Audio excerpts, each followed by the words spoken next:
Ted Springer is a Tucson sculptor who discovered Arizona for the first time more than 20 years ago when he moved here from Illinois. He came to do community service in 1989 as a volunteer with the Mennonite Church.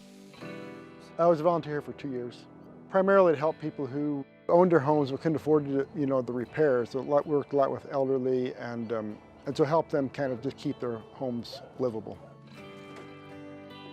After leaving Tucson to get his bachelor's degree in Indiana, Springer began to yearn for the desert. He returned to the Southwest to earn his Master's of Fine Arts at the University of Arizona. I loved seeing the mountains. I liked Tucson that didn't have grass. As a kid, I hated mowing the grass all the time. And so there was a lot of things. It's like, oh wow, we don't have to mow these yards. So there was a whole bunch that I was really attracted to the desert, and Tucson. I mean, you can kind of like make a little, you want to try it? Sure. Okay, so just make sure your finger isn't near there. And then if you need help. Kate Hodges is also an artist in Tucson and a teacher who loves to work with children. More just to really exaggerate. Just like Ted Springer, Hodges had moved here from another state so she could earn her MFA at the university. When people started to hear about her love of nature and the arts, they began to ask her, "Have you met Ted Springer?" And I'm like, "Who is this Ted guy?" Various people, because he likes to get out in the land and make art, and he knew lots of different little roads, little side roads that I didn't know of when I first moved here from Vermont.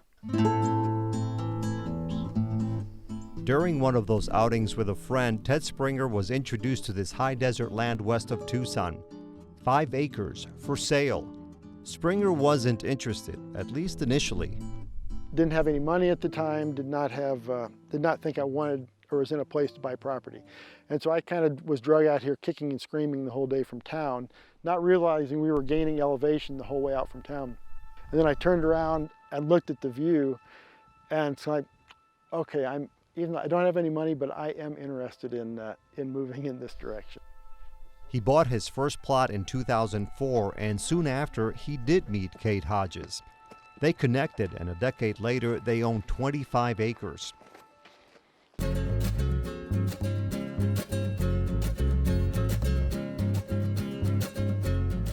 It's a property they call the Land with No Name Sanctuary for Homeless Sculpture.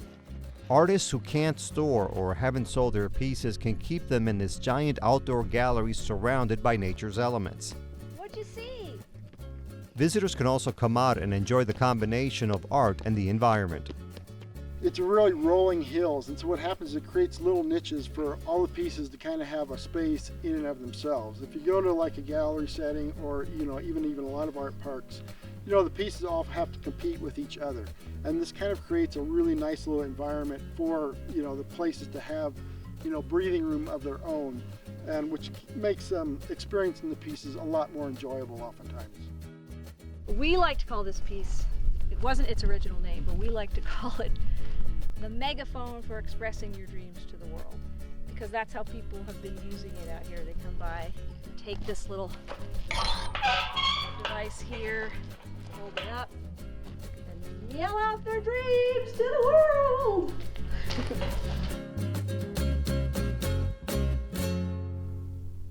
Bringing the art in this space is a way to engage with the land and bring the art into a space that gives it kind of a new life and a new connection. And there's a dialogue that happens between the artwork and the landscape.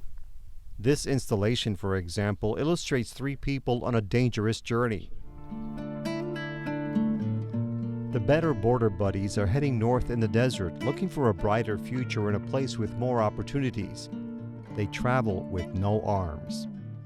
Jerry, who made these pieces of work, he grew up in this place that was very heated. There was a lot of problems that he witnessed. He had family members who were policemen. He was a policeman once himself, so he dealt with border problems, and at times he just felt like his hands were tied. So he created these figures as sort of a reflection of his frustration in dealing with this heated place where we live, the border. For Ted Springer and Kate Hodges, their project in the Sonoran Desert may seem like the culmination of a lifetime of art and nature. Each grew up on a farm, learned about the plants and animals, and became intrigued with materials, forms, and shapes. Their goal is to expand educational opportunities and have more people enjoy these surroundings. Springer and Hodges have a designated gathering tree where they share their ideas and dreams. I think that one thing I would love to see more of is to maybe bring in international artists, people that want to push their artwork in interesting ways, to be in the desert. It's such a magical, unique place. Having come from Vermont, the desert is so unique, it's so different. For now, they have to keep their day jobs in the city, and they don't live here. The land with no name has no electricity or water from utility companies, but the artists do hope to make it more comfortable little by little. Still, they say the commingling of their two worlds more than makes up for the challenges. Financially, sometimes I don't know how we're going to do this. I probably shouldn't do this or whatever, but every time I go out there, I realize it's really been the best decision I've made.